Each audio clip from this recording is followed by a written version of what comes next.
Bom, então, bom dia a todos. Vamos dar início à sessão de julgamento da 6ª Câmara Julgadora do TIT, do dia 24 de março de 2022. Eu peço a todos, por favor, que mantenham o microfone no mudo enquanto não estiverem falando. E também alerto que essa sessão está sendo gravada e a gravação ficará disponível no YouTube, lá no canal do TIT. Nós iremos, pela ordem da pauta, priorizando os pedidos de sustentação oral e pedidos de preferência. Então, eu começo aqui formalmente a sessão, verificando o quórum de presença dos integrantes da Câmara no EPAT.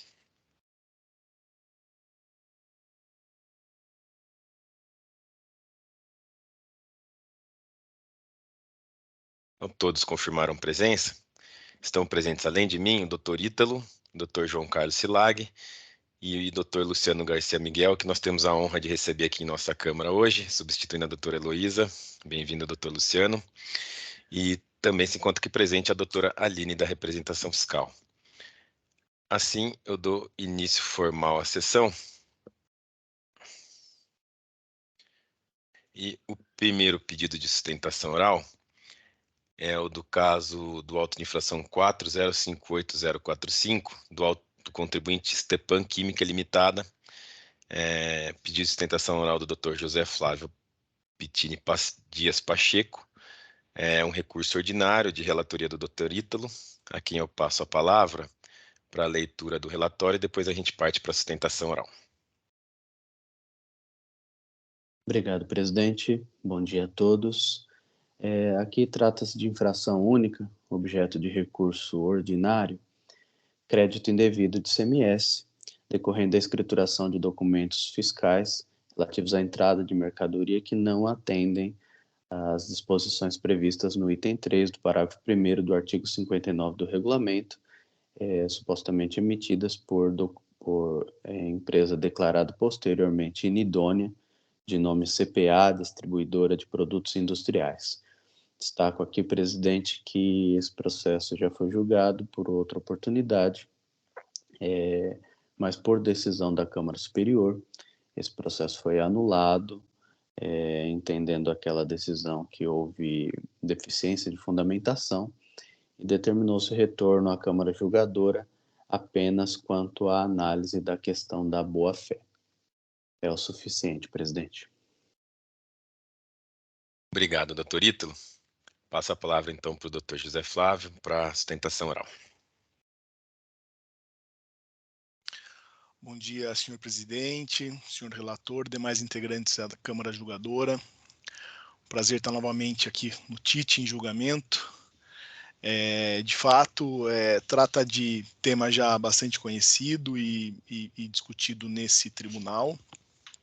Só rememorando um pouco a situação dos autos, a Stepan é uma indústria química que tem como clientes empresas como JBS, Unilever, Química Amparo, Johnson & Johnson, né? E por ocasião de aquisições de produtos do seu portfólio comercial, ela transacionou com a CPA Distribuidora, que foi posteriormente declarada inidônea, e todas essas operações foram realizadas sob a modalidade de operações de venda à ordem. Então, a Stepan adquiria esses insumos da CPA, já revendia esses insumos para os seus clientes, e eles fisicamente saíam diretamente da CPA aos clientes. Aqui no caso dos autos, a recorrente anexou toda a documentação exigida com base na jurisprudência do TIT para documentar e comprovar a efetiva ocorrência da operação e a sua boa-fé, né? O pagamento das operações está comprovado por meio de documentos anexados às folhas 39, 46, 53, 61, 68 e 83. A ocorrência das operações já foi reconhecida também, inclusive por ocasião do julgamento do recurso ordinário anterior, tendo todas as DANFs emitidas pela CPA para a Stepan e da Stepan para os seus clientes, todas essas notas fiscais em volumes, quantidades e produtos idênticos, todos os documentos registrados em seu livro de entrada, todas as confirmações de faturamento da recorrente aos seus clientes e todos os pedidos de compra da Stepan junto à CPA distribuidora.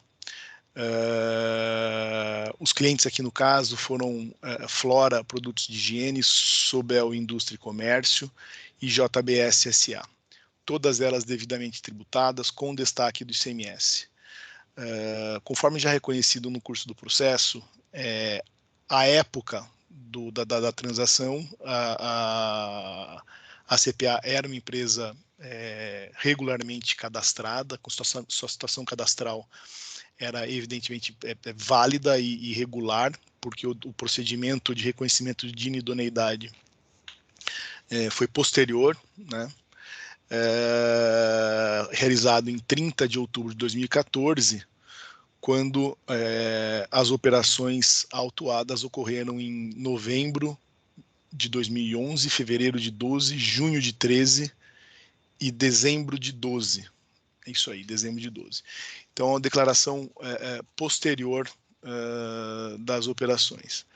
Aplicando todos esses documentos a jurisprudência do TIT para manutenção do crédito, fica comprovada a ocorrência efetiva das transações, né? A efetivação do pagamento ao fornecedor realizada pela Stepan em relação a cada nota fiscal questionada, a regularidade do fornecedor à época, porque o procedimento de declaração é evidentemente posterior à realização dessas operações, né? E a cassação tem a ver com o que eu acabei de dizer, a cassação posterior aí da regularidade. Então, a boa-fé da Stepan, nesse caso, ela está caracterizada, cristalizada. Acho que não vem ao caso aqui, nem objeto agora da nossa discussão, ao caráter constitutivo ou declaratório da declaração de idoneidade, mas no recurso ordinário, a recorrente cuidou e teve a preocupação de deixar essa documentação toda referenciada com quadros e diagramas explicando a transação tal qual realizada, as notas fiscais, a correlação das notas fiscais de aquisição realizadas junto à CPA distribuidora e a nota fiscal de venda formalizada pela Stepan aos seus clientes. Então, foram operações concatenadas, atreladas uma à outra, que demonstra claramente aqui a realização da operação e a boa-fé da Stepan. É diferente um pouco esse caso dos casos em que o contribuinte adquire um insumo ou adquire um produto para integrar o seu estoque e depois formaliza suas vendas. Aqui no caso de venda à ordem, foi tudo, como eu já disse, concatenado e atrelado uma operação à outra. Então é evidente que a operação ocorreu, é evidente que a Stepan agiu com boa fé, né? Eventual deslize ou infração cometida pelo seu fornecedor não pode fazer com que a Stepan seja responsabilizada por meio da glosa do seu crédito. No item 44 do recurso ordinário, está lá bastante claro a documentação relativa a cada operação questionada. Então, nesse quadro a gente sintetiza todas as DANFs emitidas pela CPA à Stepan, a autorização de uso da nota fiscal, os seus comprovantes de pagamento, o pedido de compra colocado pela Stepan junto à CPA, a confirmação de faturamento da recorrente ao cliente relativo a essa nota fiscal de aquisição, seja a Total, ou a Flora, ou a JBS. A nota fiscal ou DANF, né, emitido pela Stepan ao seu cliente final, o registro disso nos seus livros de entrada, né, da nota fiscal de aquisição e a nota fiscal de saída correspondente, e o relatório do sistema da recorrente, o relatório gerencial, né, do CRP, indicando a efetividade da operação. Então, fica bastante clara aqui a efetividade das operações, o pagamento realizado pela Stepan ao seu fornecedor, né, e a declaração posterior de inidoneidade da CPA distribuidora, que não poderia retroagir para alcançar essas operações em razão da comprovada boa-fé da Stepan nesse caso específico. O tema é bastante conhecido aí por todos do tribunal, não pretendo me alongar muito, o que eu gostaria mesmo era só mostrar o detalhe dessas operações, que não se tratam de operações corriqueiras, mas operações de venda-ordem, que a ocorrência da operação ficou bastante comprovada com a documentação acostada aos autos. Então, a recorrente entende que não é razoável tratar esse caso de forma padrão ou de forma menos detalhada, né, porque a documentação acostada ela evidencia que efetivamente foram realizadas as aquisições e as vendas subsequentes. Basicamente são esses os pontos que a recorrente queria trazer à atenção dos componentes da Câmara, e pugna aqui pelo provimento do recurso ordinário com cancelamento da exigência. Muito obrigado, doutor José Flávio. Então, volta a palavra ao relator, doutor Ítalo. Obrigado, presidente. Agradeço ao patrono e vou à leitura do voto.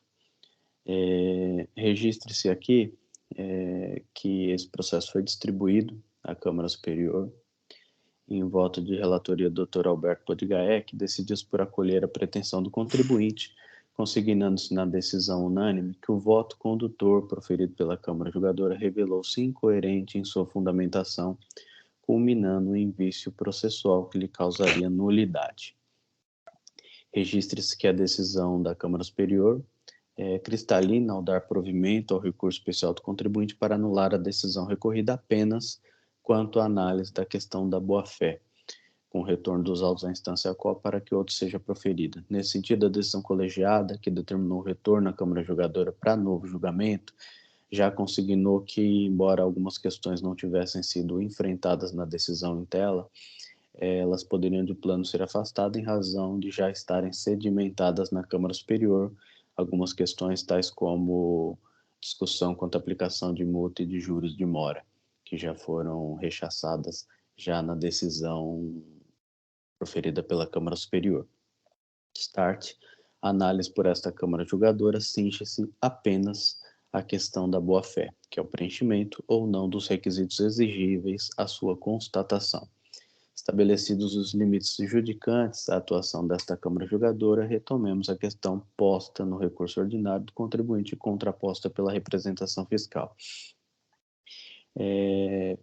Com relação a uma questão preliminar, mas como já disse, essa questão não foi objeto de resignação da recorrente em recurso especial, tornando-se preclusa, razão pela qual não a enfrento. No mérito, defende a recorrente, apertada a síntese, a efetividade de suas operações comerciais. Observa-se que os argumentos meritórios adotados pela recorrente, direto ou indiretamente, voltam-se adequadamente à alegação da boa-fé da destinatária. Há, inclusive, quadro indicativo às folhas 330, indicando em que folhas dos autos se encontram todas as provas. Primeiramente, convém destacar que as operações deram-se entre 10 de 11 de 2011 e 21 de 6 de 2013, todas realizadas antes da publicação do ato de cassação da inscrição estadual da empresa inidônea, que se deu só em 10 de 2014. Quanto ao requisito de demonstração da veracidade das operações comerciais, traduzindo-se pela fidedignidade da relação comercial, importante sopesar aqui que tal requisito foi construído pela jurisprudência administrativa com vistas a exigir lastro documental que demonstre contundentemente que a destinatária das mercadorias entabulou negócio jurídico que aparentava ser legítimo sob o ponto de vista negocial. Não basta aqui comprovar que a mercadoria ingressou em seu estabelecimento, fato esse que digo ser incontroverso e pressuposto lógico da acusação fiscal, eis que a própria acusação admite o ingresso da mercadoria, ainda que no estabelecimento de terceiros, clientes da autuada, é preciso comprovar como se deu a negociação comercial, com vistas a aferir se o negócio jurídico proposto pelo emitente, que foi declarado inidôneo, detinha aparência de real sob o prisma comercial. Em outras palavras, o mero ingresso da mercadoria em estabelecimento comercial presta-se a comprovar tão somente que a mercadoria foi recebida no estabelecimento da autuada ou diretamente no estabelecimento de seus clientes. A boa-fé, entretanto, não se preocupa se a mercadoria foi recebida, mas como se deu tal relacionamento comercial. De start, toda a documentação formal própria da operação triangular detalhada pela recorrente, as folhas 336 e 337, não socorre no que atine ao preenchimento deste primeiro requisito. Assim, as notas de venda a terceiro das mesmas mercadorias adquiridas da inidônea, detalhada no quadro de folhas 337 e juntadas aos autos, apenas comprovam que as mercadorias existiam no plano físico, mas ainda não demonstram como se deu o relacionamento comercial diretamente com a empresa CPA. De mesmo modo, as provas detalhadas no quadro de folhas 338 e juntadas aos autos relativas às notas fiscais e respectivas autorizações de uso, confirmação de faturamento da recorrente a seus clientes, relatório do sistema da recorrente relativo à entrada de estoque das mercadorias adquiridas para revenda e livro-registro de entrada reafirmam, apenas comprovam que as mercadorias certamente foram adquiridas e revendidas, mas não comprovam ou detalham o relacionamento comercial havido entre a recorrente e a empresa inidônea. Em verdade, penso que a recorrente não apresentou qualquer elemento probatório razoavelmente válido do negócio entabulado com a empresa inidônea. O conjunto probatório quanto a tal requisito, ao menos a mim, revela-se pouco convincente. Nesse sentido, os pedidos de compra estão juntados às folhas 40, 47, 56 e outros, como documentos unilaterais, pouco ou nada comprovam. Quanto a tais pedidos, observe que neles não há qualquer vistos ou assinaturas, nem do comprador, nem do vendedor. Ademais, não constam nos autos comprovação do envio desses pedidos à fornecedora, seja por e-mail, fax ou qualquer outro meio. Destaque-se que os próprios pedidos constam a observação: constar obrigatoriamente na nota fiscal o número deste pedido de compra, fecho aspas. Mas a própria recorrente suprime ou apaga o número do pedido de compra e a data de emissão de todos os pedidos juntados, conforme pode se observar pelas próprias folhas que citei. Bem como não se observa na nota fiscal de emissão atribuída à inidônea a indicação em dados adicionais de qualquer número de pedido. Dito de outro modo, não me convence os documentos trazidos ali para demonstrar o relacionamento comercial havido entre as empresas, autuada e inidônea. Vê-se que as folhas 30, a recorrente foi notificada a apresentar cópia de documentos que representem o contato com o vendedor, como pedidos, contratos ou comunicações realizadas. A resposta de folhas 34 apresenta apenas um nome, Benedito, sem sobrenome, e um endereço de e-mail, benedito.cpa@terra.com.br, sem comprovar qualquer troca de mensagens direcionadas a tal endereço eletrônico. Ainda quanto ao requisito de verificação da regularidade da empresa, destaco que não há documentos que comprovem a prévia verificação da regularidade da empresa por todo o período da autuação à época de cada operação. Frisando-se aqui que esse julgador particularmente entende que tal requisito como superado pelo tempo em razão da sistemática da emissão de notas fiscais eletrônicas, induzindo a lógica que se a nota fiscal eletrônica foi emitida, o cadastro da empresa emitente estava ativo, tornando-se desnecessária a prévia consulta ao Sintegra. Assim, repito, apesar de não cumprido, o entendimento de tal requisito não se faz mais necessário, razão pela qual, pelo menos, este julgador dou como superado, mas destaco aqui para quem entende que é um requisito essencial que também não foi cumprido. Quanto ao requisito de comprovação dos pagamentos, vez que a representação fiscal opõe-se à qualidade provante dos comprovantes, eu transcrevo essa oposição da representação fiscal e digo eu que, embora compreenda que os comprovantes do CISPAG são, por vezes, provas capazes de demonstrar a realização do pagamento, há de se admitir que, outras vezes, tais comprovantes não podem subsistir isoladamente. Em caso, corroborando com todo defendido pela representação fiscal, vê-se que, no primeiro comprovante do CISPAG, as folhas 46, embora refira-se a pagamento no valor de tanto, exatamente o valor da nota fiscal a qual ele se referencia, o destinatário consta CPA, sem indicação do CNPJ, assim como os comprovantes de folhas 46, 53, 61 e 68. Já o comprovante de folhas 39, embora refira-se a pagamento de tanto, exatamente o valor da nota fiscal a qual ele se referenciaria, o destinatário consta como Banco ABC do Brasil e outro CNPJ, ou seja, o nome do beneficiário e o CNPJ do beneficiário são distintos da suposta fornecedora. Assim, das duas, uma, ou o pagamento foi realizado a terceiro, sem que se comprovasse eventual cessão de crédito, ou o pagamento foi realizado à empresa correta, mas reforçando a ideia de que não há qualquer controle no preenchimento dos dados do CISPAG, dificultando sobremaneira a verificação do real beneficiário dos pagamentos realizados. Aliás, tratando de agendamento bancário, o efetivo desprendimento do numerário comprovar-se-ia com a juntada do extrato bancário dos períodos em exame, que também não foi feito. Logo, entendo que as provas de pagamento também são frágeis. Em suma, a fragilidade ou insuficiência documental leva-me a concluir pelo não preenchimento de todos os requisitos comprobatórios da boa-fé, e destaco que o não preenchimento de qualquer deles, ainda que só um deles, é suficiente à manutenção da autuação fiscal. Com relação, faço outros apontamentos aqui, mas o que importa ao caso é a análise dos requisitos que entendo como não preenchidos, razão pela qual opino pela manutenção do item 1.1 do AIM.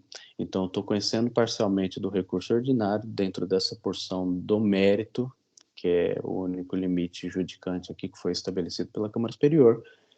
E, nesse ponto, estou negando-lhe provimento, o voto já está lançado, presidente. Obrigado, doutor Ítalo, pela leitura do voto. Então, o processo está aberto para todos os integrantes da Câmara para discussão.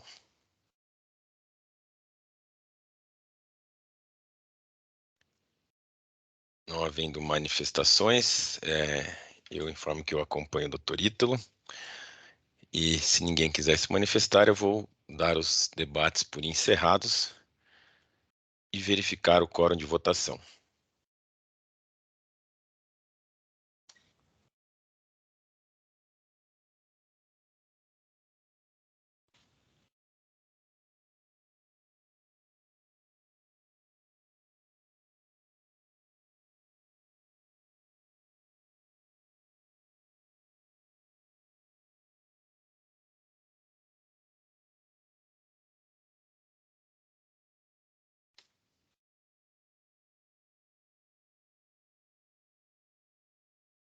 Todos confirmaram presença, eu inicio votação.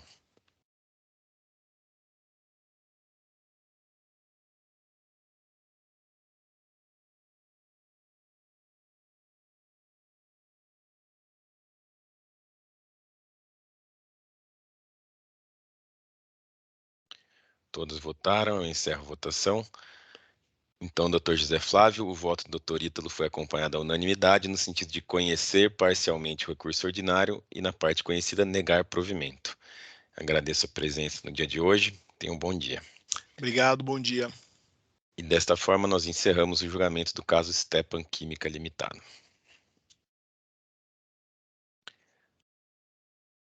Vamos para o próximo processo da pauta, com pedido de sustentação oral. É do autuado TIM Celular S.A., auto de infração 4059269, pedido de sustentação oral pelo Dr. João Rafael de Carvalho. Bom dia, Dr. João Rafael. Esse processo é um recurso ordinário de relatoria do Dr. João Carlos Silag. Aqui eu passo a palavra para a leitura do relatório e depois a gente parte para a sustentação oral. Bom dia a todos. Trata-se de um recurso ordinário. Esse auto já havia sido julgado por uma outra Câmara julgadora que havia concedido o benefício do artigo 527-A do regulamento, cancelando a penalidade do item 2 do auto de infração.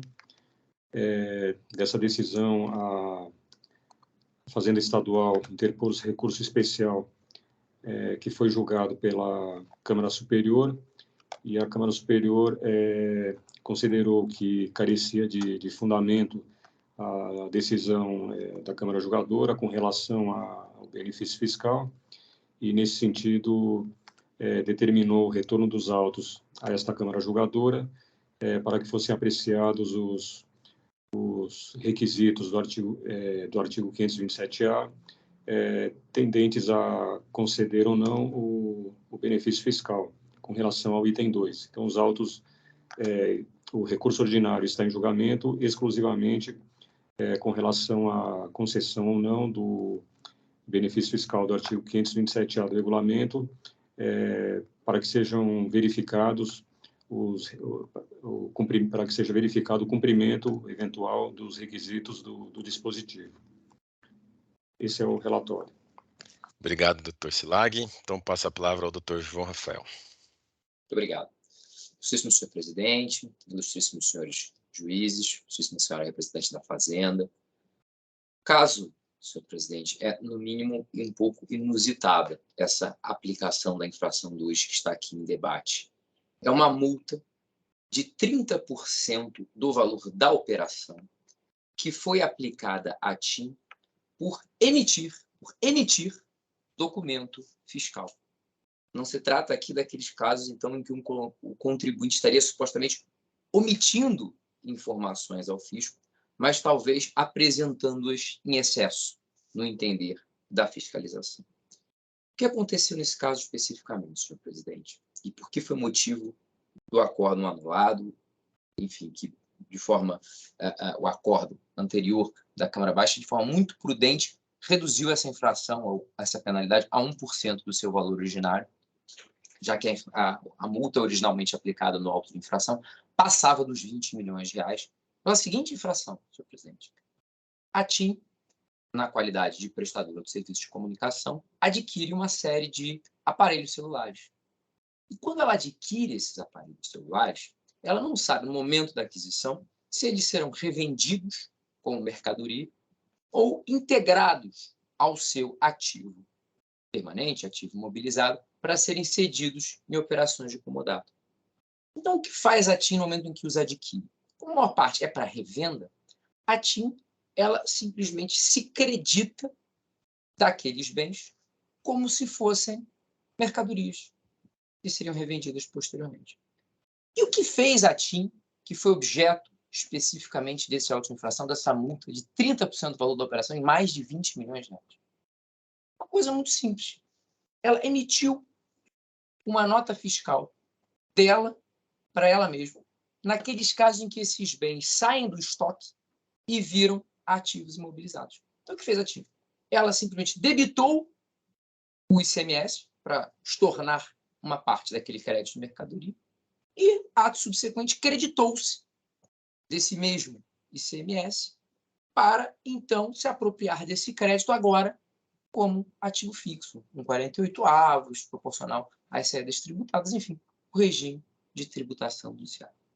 Pois bem, por ter feito essa singela operação, ao invés de fazer simplesmente do ponto de vista contábil, por ela ter emitido uma nota fiscal dela, para ela mesma, o fisco aplicou a penalidade do artigo 85, inciso 4b da lei de ICMS de São Paulo, que é para aqueles casos, com a multa de 30%, que é para aqueles casos, leio aqui, de emissão de documentos que consignem declaração falsa, que não corresponde à entrada de mercadoria no estabelecimento. Portanto, senhor presidente, senhores julgadores, um caso e uma multa, evidentemente, para aquela situação que o contribuinte fabrica um crédito inexistente, simulando uma entrada de mercadoria que não ocorreu. A TIM poderia simplesmente não ter emitido essa nota, ter feito a questão toda contábil, mas até por zelo, para que ficasse mais transparente ainda essa movimentação, a TIM emitiu essa nota fiscal. E com a devida vênia, no entender da TIM, numa situação em que, embora não haja provavelmente uma saída e entrada, porque a mercadoria continuou no estabelecimento, apenas que era mercadoria e virou ativo permanente, o regulamento do ICMS, no seu artigo 182, inciso 4, como bem colocado no recurso ordinário, no nosso ver, permite que haja esse tipo de emissão de documento fiscal, leio aqui o inciso 4 do artigo 82, para o lançamento do imposto não efetuado em época própria, em virtude de erro de cálculo ou de classificação fiscal, ou outro, quando a regularização ocorreu no período de apuração do imposto que tivesse emitido o documento fiscal original. Então, ela tomou um crédito, né, como mercadoria, ao seu ver, a classificação fiscal, nesse caso, não propriamente do produto, mas sim a classificação fiscal em sentido mais amplo, né, não era uma mercadoria, e sim de um ativo imobilizado, deu origem, a seu ver, à emissão dessa nota. Mas ainda que não fosse possível cancelar essa infração, é claramente a situação, no entender da TIM, da aplicação do artigo 527-A do regulamento do ICMS. E como bem entendeu o acordo recorrido, nessa parte, inclusive, ratificada pela Câmara Superior, a situação dos autos, a exemplo do que dispõe o artigo 527-A, não trouxe, né, qualquer tipo de prejuízo ao fisco, na medida em que, né, o que acontece no caso dos autos é um simples descumprimento de obrigação acessória, já que não houve, inclusive no auto de infração, nenhum tipo de exigência fiscal relacionado especificamente a esse item. Mais do que isso, né, o que aconteceu aqui, claramente, não é uma situação praticada com dolo, fraude ou simulação, como prevê, né, o próprio artigo 85, inciso 4b, que exige emissão com declaração falsa de documento que não corresponde à entrada do estabelecimento, numa pesada multa de 30% do valor da operação. Isso passou ao largo do que aconteceu no caso concreto. Tanto é assim que o acórdão anulado, nesse ponto, de Nuvênia, aqui para transcrever o trecho em que ele aplica o artigo 527-A, ele diz o seguinte: quanto ao item 2 do auto de infração, tendo em vista que as notas fiscais emitidas tiveram como destino a própria emitente, não tendo ocorrido qualquer repercussão a terceiros quanto ao destaque do imposto ou a inadequação formal verificada, e dada a inexistência de contexto que pudesse dificultar ou impedir o trabalho fiscal, tanto é que o fisco constatou a infração relativa ao crédito indevido, que havia uma questão de ICMS lá, do creditamento, aí sim, já como ativo mobilizado, que não é o caso dessa operação específica aqui, tá? Ele propôs, então, a redução da penalidade do item 1, do item para 1% do valor originário nos termos do artigo 527.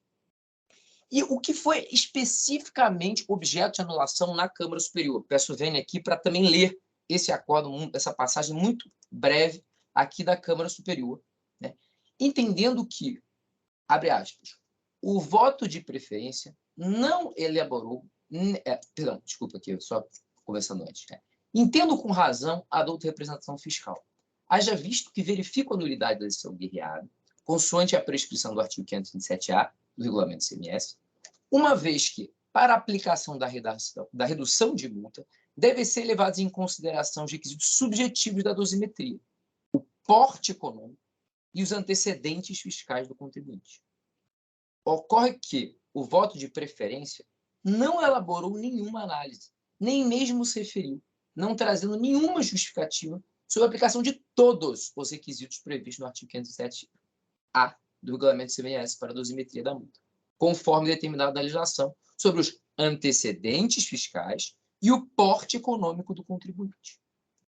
Então, senhor presidente, destaco que há motivo da nulidade, né, diz respeito à questão subjetiva da aplicação do artigo 527-A. Portanto, a própria Câmara Superior constata, ou pelo menos não anula o acordo, que não é caso de dolo ou fraude e que não houve prejuízo ao fisco. Então, esses requisitos, no entender da TIM, sequer poderiam ser objeto aqui, já que não houve declaração de nulidade neste ponto.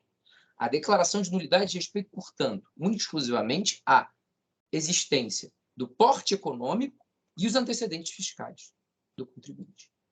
E, especificamente sobre esse ponto, já encaminhando aqui para o final da sustentação oral, então, a TIM destaca que, sim, é uma empresa grande, é um dos maiores contribuintes do Estado de São Paulo, e nem por isso, no seu entender, deve ser penalizado ou prejudicado naquelas hipóteses que claramente não age com dolo, não causa nenhum prejuízo ao fisco e numa situação muito singela, muito peculiar, que Tata Vênia trouxe mais informações ao fisco, né, do que talvez poderia ser feito. mas ela foi por excesso de zelo, não por falta. Então, o seu porte, no entender, né, da TIM, e até considerando o fato de que são milhares de celulares adquiridos, né, mensalmente, ela adota esse procedimento, inclusive, adotava, pelo menos não faz mais em São Paulo, mas adotava isso no Brasil inteiro, e só em São Paulo veio a ser autuada por isso. Então, entende que o porte da TIM, nesse ponto, né, não justifica uma multa de 20 milhões de reais por uma singela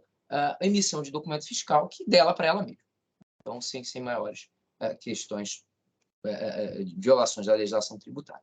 E com relação aos seus antecedentes, a gente destaca que, como infelizmente todo grande contribuinte CBS, né, acaba tendo uma quantidade enorme, né, de situações fiscais em que há embate com o fisco. Mas, o que é uma informação pública, que é uma informação que vocês, senhorias, podem consultar pelo próprio site da Secretaria de Fazenda de São Paulo, é que a classificação fiscal, né, da TIM hoje no programa Nos Conformes é uma classificação A.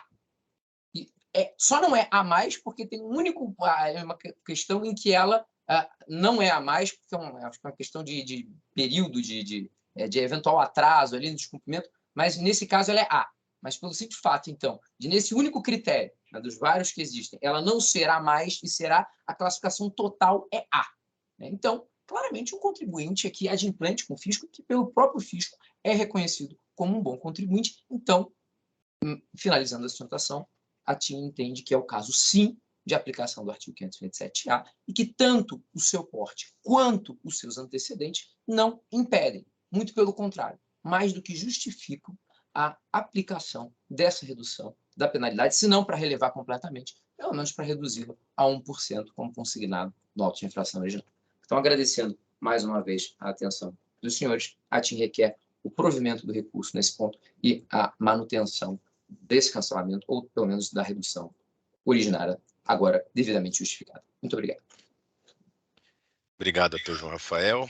Então, volta a palavra ao relator, doutor Silag.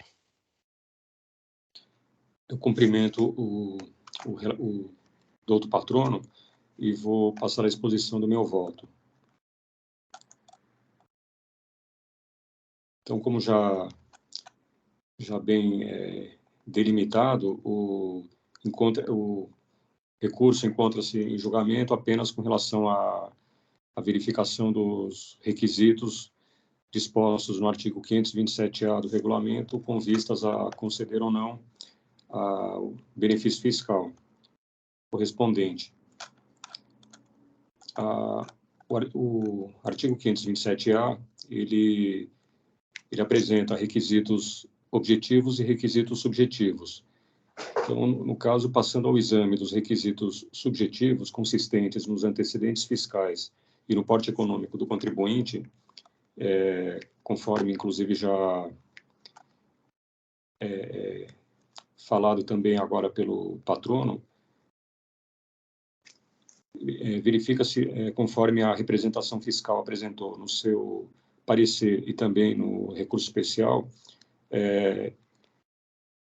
foram apresentadas relações com dezenas de autos de infração lavrados contra a hora autuada. Inclusive, parte desses autos de infração contém infrações idênticas à infração apontada no item 2 do presente auto. E todas essas, acho que 30 ou 40 autos de infração, todos eles apenas lavrados no período compreendido entre 2006 e 2016. E salientando que vários desses autos de infração já transitaram em julgado com decisão contrária ao contribuinte. Então, eu entendo que, constatada a prática reiterada de infrações pelo contribuinte, essa não é a conduta desejada pela sociedade, e entendo que a concessão de benefício, inicialmente analisando os antecedentes, a concessão de benefício fiscal, uma vez constatada a prática reiterada de condutas infracionais pelo contribuinte, não leva a mensagem positiva aos demais contribuintes. E com relação ao porte econômico, verifica-se, conforme cópia da GIA do mês de novembro de 2015, que a empresa, como é sabido, tem um elevado porte econômico, e só naquele mês houve um faturamento de mais de 300 milhões de reais. Então, levando-se em conta os antecedentes fiscais, principalmente, no meu entender, que são desabonadores, e também o porte porte econômico elevado do contribuinte, eu entendo que não é recomendável, com vistas a esses requisitos, ou seja, não cumpridos os requisitos dispostos no artigo 527-A, eu entendo que não é recomendável a concessão do benefício da redução da penalidade no contribuinte, levando-se em conta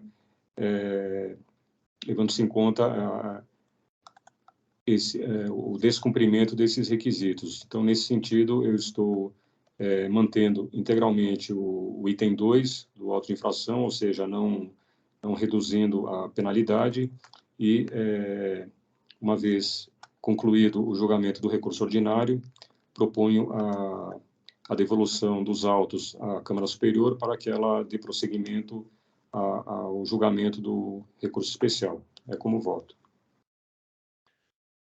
Obrigado, doutor Silag. Abro a palavra aos demais integrantes da Câmara para debates. Presidente.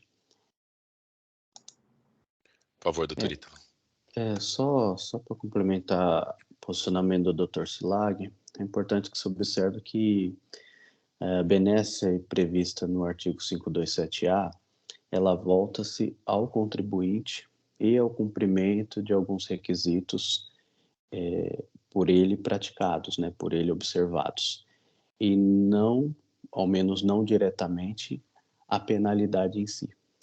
O que eu quero dizer é que a penalidade, quando muito gravosa, ela não pode, a ótica do artigo 527-A, justificar a redução simplesmente porque a multa é muito grave ou porque a multa é desproporcional.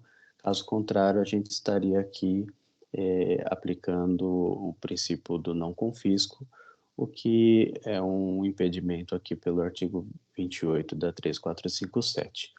Então, apenas reforçando que não é o montante da penalidade que justifica, por si só, a aplicação do 527-A, e sim o cumprimento dos requisitos que entendeu o Dr. Silag que não foram atendidos. Então, assim, apesar de realmente compreender que a penalidade ela é desproporcional, não cabe a esse tribunal reduzir apenas com base nesse fundamento. Então, por essa razão, estou acompanhando o Dr. Silag. Obrigado, doutor Ítalo. Doutor Luciano, não sei se pediu a palavra. Não havia pedido, mas eu gostaria de complementar o seguinte, que realmente, né, causa um pouco de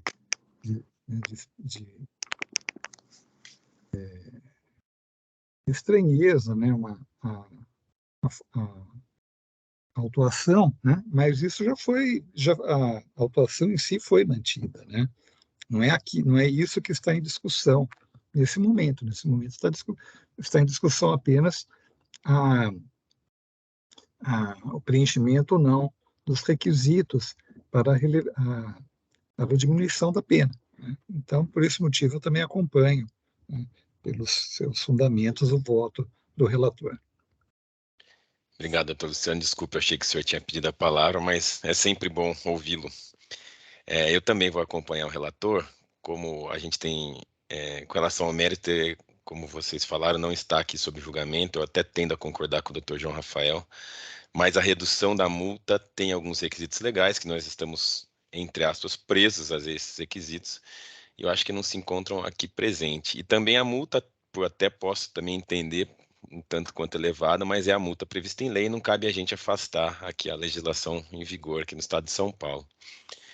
Por esses motivos, eu também vou acompanhar o Dr. Silag, e se não tiver mais nenhuma manifestação, eu vou encerrar os debates e verificar a quórum de votação.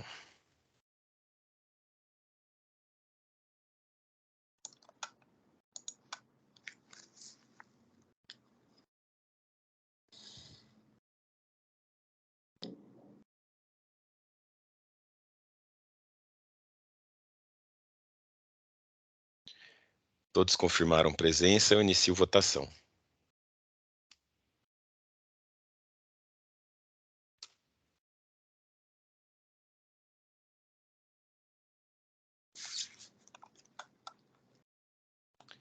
Todos votaram, eu encerro a votação. Então, Dr. João Rafael, o voto do Dr. Silag foi acompanhado de unanimidade no sentido de conhecer e não prover o recurso ordinário. Agradeço a presença no dia de hoje, tenha um bom dia. Obrigado, bom dia. Desta forma, eu encerro o julgamento do caso TIM Celular S.A.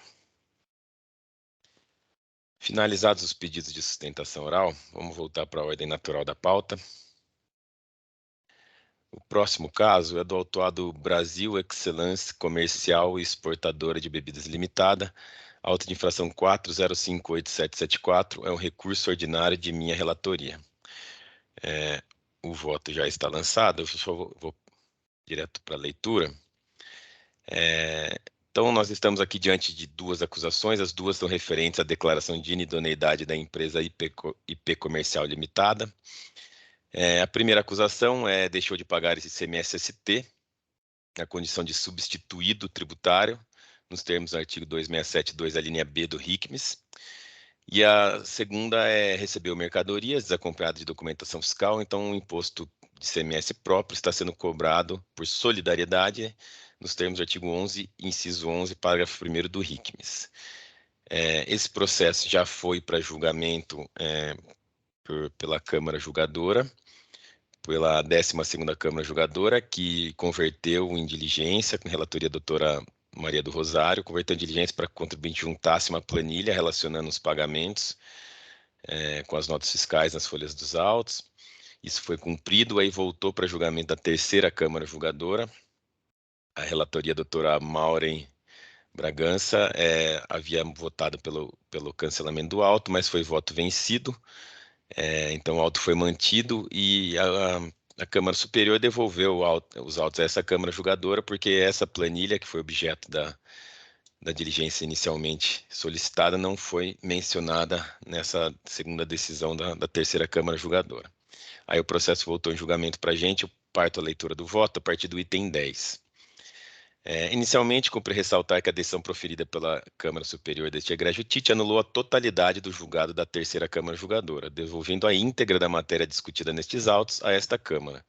É o que demonstra o texto do julgado às folhas 2150. Entre aspas, há, pois, em conteste a ausência de prestação jurisdicional a demandar a declaração de nulidade do julgado, não restrita apenas ao não exame da petição de folhas 1539 e 1560, mas sim a toda a decisão recorrida. Fecha aspas. Em caráter preliminar, alega o contribuinte a nulidade do presente lançamento, pois estaria realizando cobrança de tributo sem ocorrência do fato gerador. Contudo, cumpre frisar que o relato infracional está devidamente descrito e comprovado, contendo aí em todos os requisitos do artigo 142 do CTN e do artigo 34 da Lei 13.457/2009, o que inclusive viabilizou os argumentos de defesa e recurso utilizados pelo contribuinte. Por tais razões, tem um errinho aqui, depois vou corrigir, não acolho tal argumento de nulidade. Com relação ao mérito, o presente AIN é composto por duas acusações. A primeira, item 1.1, refere-se à cobrança de ICMS-ST cobrada em razão da responsabilidade supletiva do contribuinte substituído, previsto no artigo 267, inciso 2, a linha B do RICMES. Já o item 2 consiste na infração por recebimento de mercadorias em operações consubstanciadas em documentação inidônea, sendo cobrado ICMS por operações próprias por solidariedade, com fundamento no artigo 11, inciso 11, parágrafo 1º do RICMES.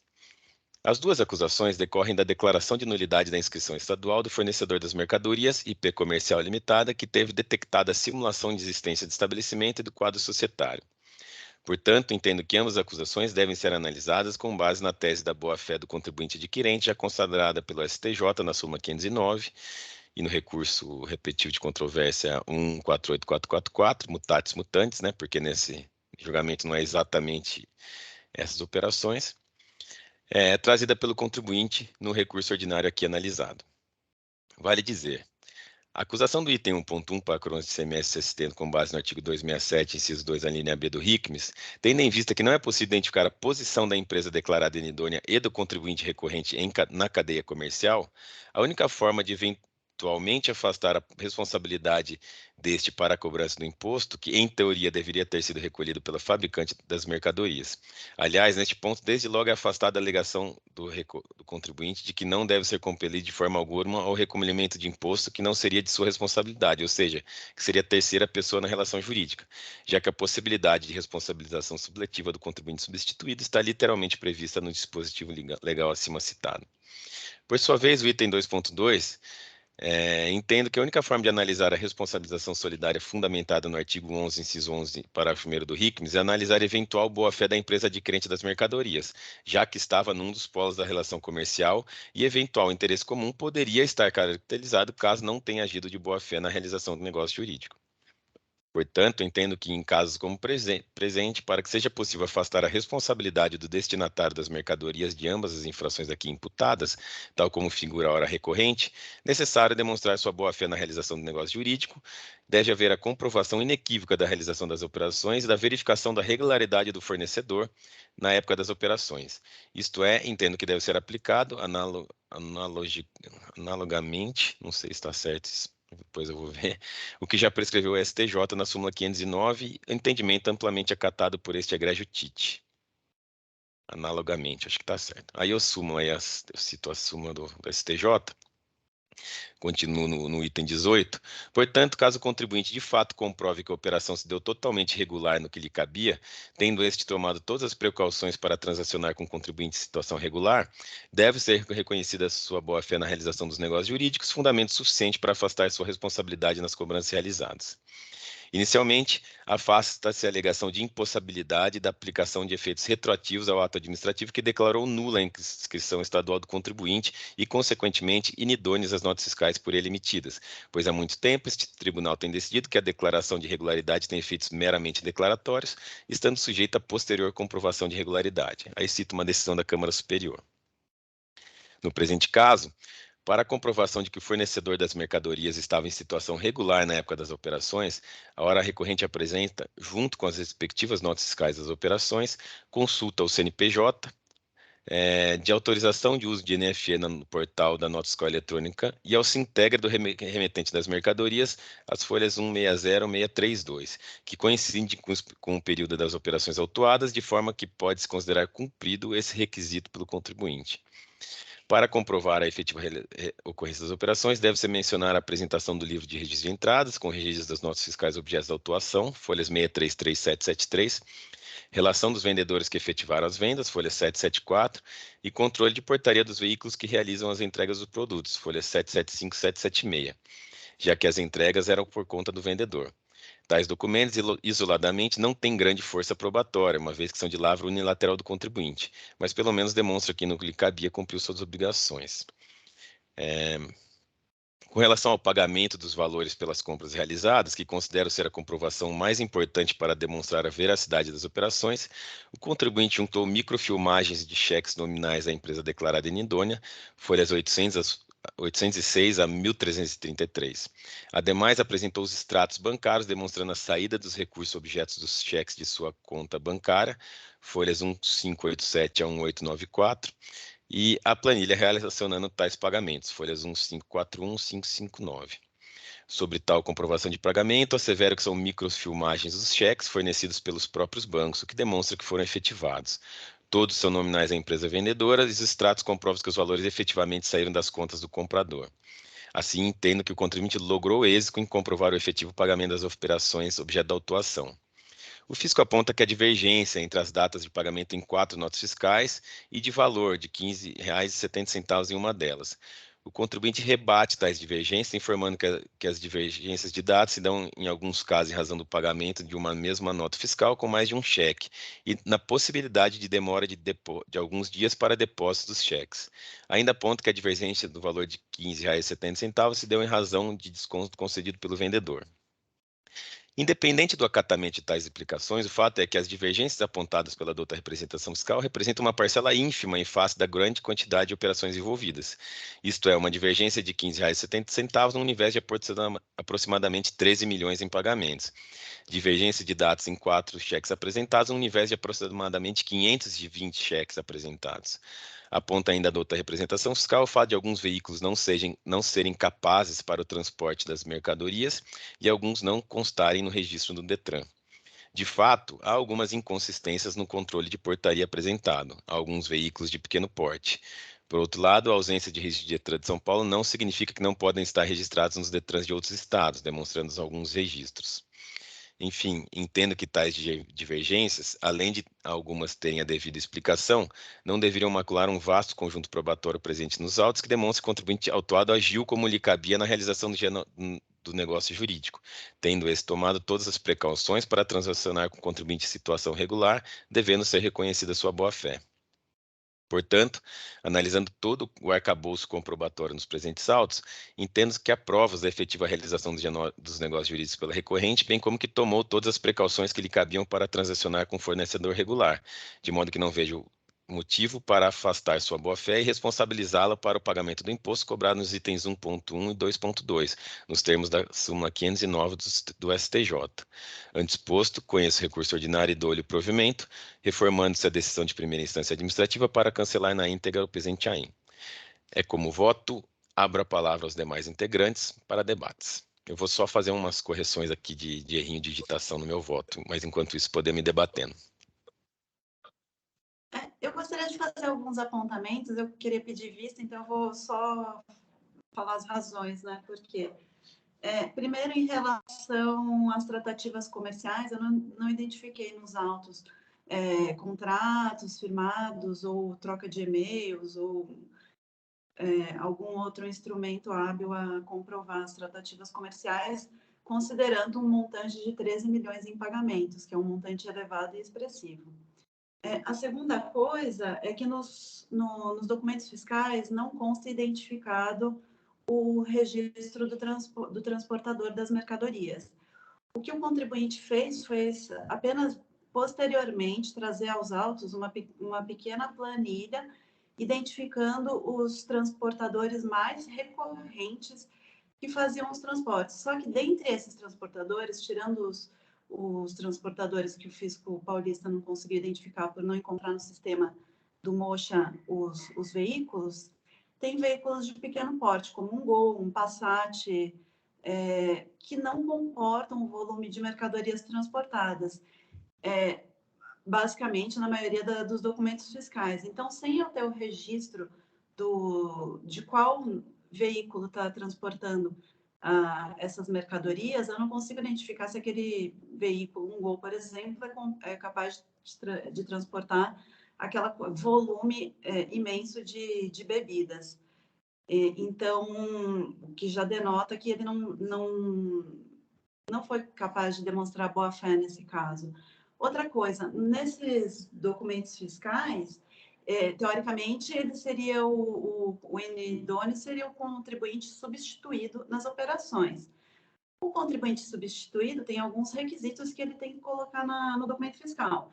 A gente observa nos documentos fiscais que tem o destaque do imposto, por exemplo, em afronta ao artigo 274 do RICMES. No campo informações complementares, não tem a informação da substituição tributária, por exemplo, das mercadorias. Então, assim, com o destaque do imposto e sem nenhuma informação no campo informações complementares, não é possível verificar que estava na substituição tributária. Mas isso não foi em todas as notas, na maioria delas. Então, o contribuinte percebeu uma série de irregularidades na nota. Não tinha nenhum preenchimento do transporte, viu que estava preenchido, que o documento era inábil, porque não seguiu o artigo 274 do RICMES, ainda que a pessoa que recebeu ali na portaria não tenha identificado tudo, foi feito o registro de entradas pela parte contábil da empresa, que identificou as irregularidades e não demonstrou a boa-fé em tentar averiguar um pouco mais tudo isso. E outra coisa, o estabelecimento estava com o endereço Casa 3. Um grande volume, como que foi transportado em uma casa, no mínimo uma consulta ao sítio da internet, poderia ter verificado a inexistência. Não foi caso de simulação da existência, foi inexistência do estabelecimento. Então, uma simples consulta no sítio da internet, apenas para verificar a Casa 3, um volume desses, poderia ter verificado a inexistência desse estabelecimento, que também não foi feito. Então, seria mais um indício que denota que não teria ocorrido a boa-fé.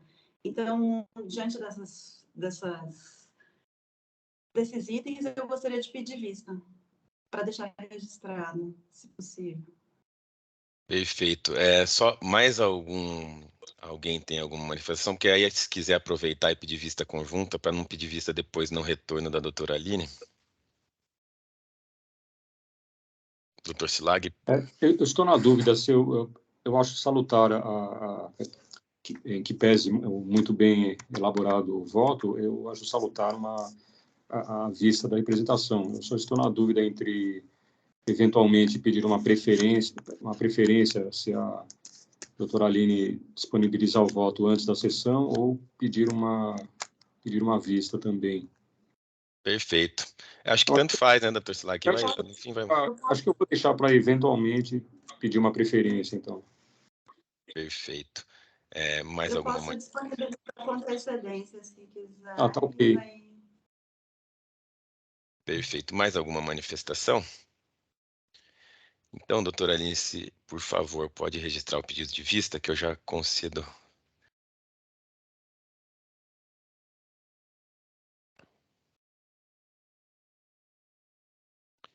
Pedido de vista, doutora Aline, concedido. Então, a gente encerra o julgamento do caso Brasil Excellence Comercial Exportadora de Bebidas Limitada, com saída em vistas para douta representação fiscal. Peço apenas, por favor, doutora Aline, como nós nos comprometemos com a presidência, retornar essa vista o quanto antes, tá? Vamos para o próximo processo da pauta. É o processo do autuado VDM Comércio e Representação de Autopeças Limitada, auto de infração 4060461, é um recurso ordinário de relatoria do Dr. João Carlos Silag, a quem eu passo a palavra.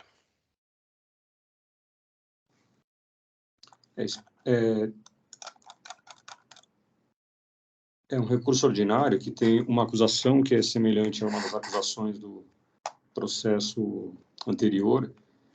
Trata da falta de emissão de notas fiscais. Desculpa. Abri o processo errado. Só um instante.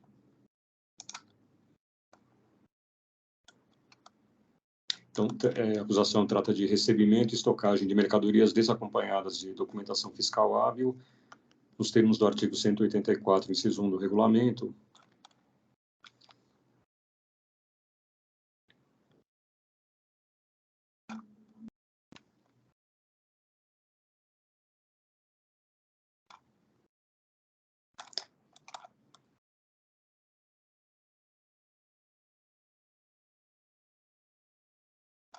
Esse processo já teve a decisão de primeira instância anulada 2 vezes, em julgamento por outras câmaras julgadoras, e a decisão de primeira instância, a última decisão, considerou o auto de infração parcialmente procedente, porém o débito fiscal reduzido foi em valor inferior ao previsto na portaria CAT 142 de 2009, de forma que não foi interposto recurso de ofício, apenas o recurso ordinário. Então, inicialmente, com relação à alegada decadência, o contribuinte alega a decadência do crédito tributário referente às operações do mês de abril de 2010, nos termos do artigo 150, parágrafo 4º do CTN. Eu entendo que, uma vez que foi declarada nula a inscrição estadual da empresa FNK, suposta fornecedora de mercadorias à hora autuada e também emitente dos documentos fiscais declarados inidôneos, não há que se falar em qualquer atividade do contribuinte tendente ao pagamento, ao recolhimento do imposto. Então, nesse sentido, aplica-se a regra para a contagem do prazo decadencial do artigo 173, inciso 1 do CTN. E, nesse caso, contando-se o prazo, verifica-se não ter ocorrido a decadência, uma vez que o auto de infração poderia ter sido lavrado até 31 de dezembro de 2015, e, no entanto, o contribuinte foi notificado da autuação em 27 de maio de 2015. Portanto, eu afasto a alegação de decadência.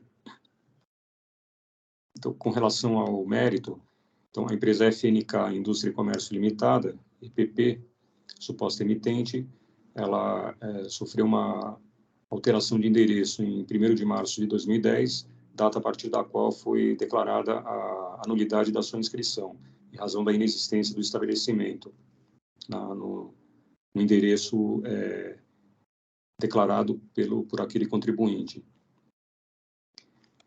Nesse caso, o que se examina é a eventual boa-fé do contribuinte na condução dos negócios com a FNK, conforme ele alega, e, porém, eu ressalto que a jurisprudência já consolidada desse tribunal, no sentido de se examinar a tese da boa-fé, aplica-se apenas às infrações referentes ao creditamento indevido do imposto. No entanto, para que se evite futuramente a alegação de cerceamento do direito de defesa, eu passo a examinar a eventual boa-fé também com relação a essa acusação de recebimento e estocagem de mercadorias desacompanhadas de documentação fiscal. Então, verificando-se os 3 requisitos tendentes a indicar a existência de boa-fé, com relação à efetividade das operações de compra e venda, destaca-se que o contribuinte declara que os pedidos de compra eram feitos por telefone e por correio eletrônico, mas que, no entanto, devido ao prazo transcorrido, ele não detém mais esses registros arquivados. E eu entendo que não procede essa alegação, uma vez que, por ocasião do início da fiscalização, quando lhe foram solicitados documentos, o contribuinte ainda deveria estar de posse desses documentos, porque eles ainda poderiam ser alvo de fiscalização. Com relação ao transporte das mercadorias, verifica-se, conforme confessado pelo contribuinte, mais de uma vez ao longo deste processo, que parte das operações de transporte das mercadorias foram realizadas pelo próprio contribuinte autuado. Portanto, eu entendo que apenas esse requisito já denotaria a falta de boa-fé, uma vez que isso mostra que, inequivocamente, que o contribuinte tinha pleno conhecimento de que o estabelecimento fornecedor e suposto emitente das notas fiscais não se localizava no endereço consignado nas notas fiscais.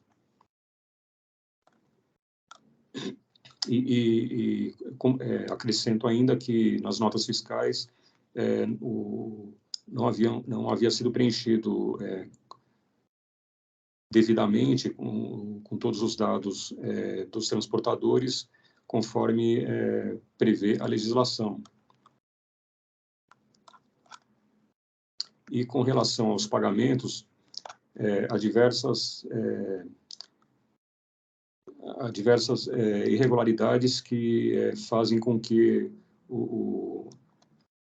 não se considerem comprovados os pagamentos. Então, parte deles, por exemplo, o contribuinte apresenta comprovantes bancários, porém sem autenticação ou sem assinatura do fornecedor. Depois há uma relação de títulos recebidos que, no entanto, essa relação é de elaboração unilateral do autuado, e trata-se de planilhas de controles internos, portanto, não tem o condão de provar algo contra o fisco. E, finalmente, também há comprovantes de pagamento via CISPAG, em que esses comprovantes, inclusive, como já entendeu o Tribunal de Justiça, conforme já a jurisprudência formada a respeito, no caso desses pagamentos via CISPAG, por meio de bancos, não resta comprovado que o contribuinte efetivamente destinou ou transferiu os valores os valores ao destinatário, uma vez que o contribuinte pode indicar o destinatário nesses comprovantes, porém, uma vez que o contribuinte, no caso, também não apresentou, digamos, extratos bancários, não restou comprovada a saída de numerário das suas contas para a conta bancária do suposto fornecedor. Portanto, examinando-se todas as, entre aspas, provas de pagamento apresentadas, não se verifica a comprovação efetiva desses pagamentos, da hora autuada para a empresa FNK.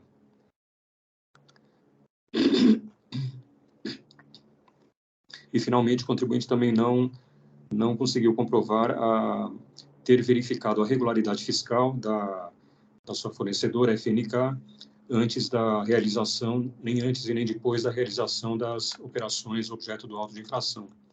Portanto, não comprovado o cumprimento dos requisitos que demonstram a existência da boa-fé na condução dos negócios, não vejo como desculpem, não vejo como se cancelar essa acusação.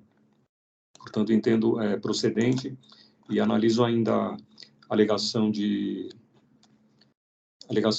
contrária à sua indicação como solidária do contribuinte autuado, porém, uma vez que a infração trata de recebimento de mercadorias desacompanhadas de documentação fiscal, então, o caso se subsume perfeitamente ao artigo 11, inciso 11, parágrafo 1º do regulamento do ICMS, em que se presume ter interesse comum o adquirente da mercadoria em operação realizada sem documentação fiscal. Portanto, prescinde da anterior notificação do contribuinte, conforme conforme alega o contribuinte nos termos do artigo 267 do regulamento. Também não procede a alegação de que parte do imposto exigido no presente auto já teria sido pago pela empresa FNK por ocasião do parcelamento dos débitos, PEP, que a FNK celebrou com a Fazenda Estadual. Inicialmente porque não se tem conhecimento de qual o imposto que foi recolhido nesse PEP, né, se há algum vínculo com o imposto hora exigido referente às operações objeto do auto, e também porque após o pagamento de apenas algumas parcelas, o contribuinte rompeu o parcelamento, conforme se verifica no extrato detalhado, mas principalmente por não se ter nenhum conhecimento, se não ser possível verificar se o imposto hora exigido fez parte, ainda que parcialmente, do PEP. E as outras alegações são de confiscatoriedade da multa, que não prospera, uma vez que este órgão julgador não compete verificar a eventual inconstitucionalidade de lei, por expressa vedação do artigo 28 da Lei 13.457, pedido de redução da multa nos termos do artigo 527-A do regulamento também não pode ser atendido, uma vez que não cumprido um dos requisitos objetivos do dispositivo, que é o de que a infração não pode implicar falta de pagamento do imposto, que é precisamente o caso do presente auto. E, finalmente, não se acolhe também o recurso ordinário quanto à questão do limite da taxa de juros, a taxa Selic, objeto já da súmula número 10, e a atualização da base de cálculo para atualização do valor da multa, já objeto da súmula número 13. Então, diante do exposto, eu conheço do recurso ordinário, mas nego-lhe provimento, mantendo a decisão recorrida. É como voto. Obrigado, Persilag, pela leitura do voto. Então, abro a palavra aos demais integrantes para debates. Não havendo inscrições, eu vou acompanhar o Dr. Silag, Concordo com a análise do conjunto probatório. E, sendo assim, encerro os debates e verifico o quórum de votação.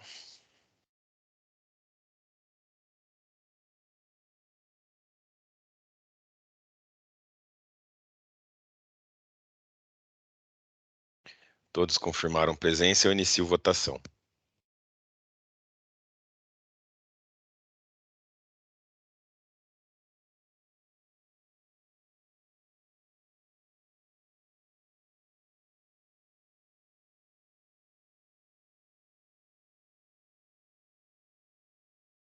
Todos votaram, eu encerro a votação.